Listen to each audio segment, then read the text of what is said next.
So I had a pretty normal childhood compared to an American childhood. I think the one big difference that I've noticed here with children is that they're very, overprotected almost. The parents trailing around them, a lot of rules, a lot of regulations, a lot of liability risks and, signs and precautions and things.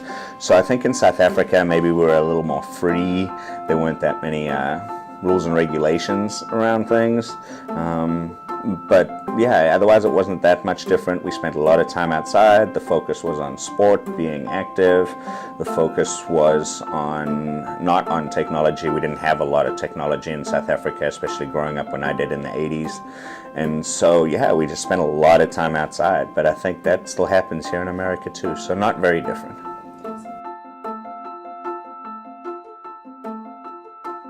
I started, same as anybody else, I guess, when we were 6 or 7. My parents enrolled me into lessons, and it was good. It was just something that I carried through in my life. My parents always encouraged me to play a lot of sport, and tennis was the one that stuck.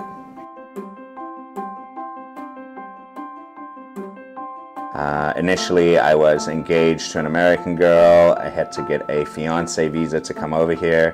Once I got that fiancé visa, which took about a year, I was living in Scotland at the time, but that took about a year. I came over here, and then once you get married, you can apply for another visa, but it took about 10 years to get that final visa and several $1,000s to come through. But I became an American citizen on July 27th of 2013, and it was a pretty good feeling to do that.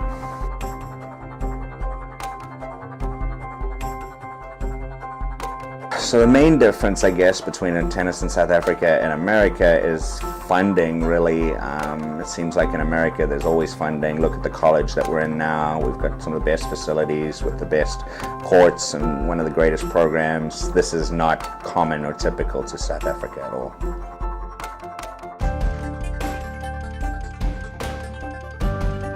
I think my life's changed a lot from going from assistant to head coach. Definitely for the better. I love being the assistant coach. I worked under great head coaches and Ben Astrike and Matt Tyler, who taught me pretty much everything I know. But it's a definite step up. The head coach is a lot more busy, but with that comes a lot more satisfaction. I get a really great feeling when the team does well, and it hits a little harder when the team doesn't do so well.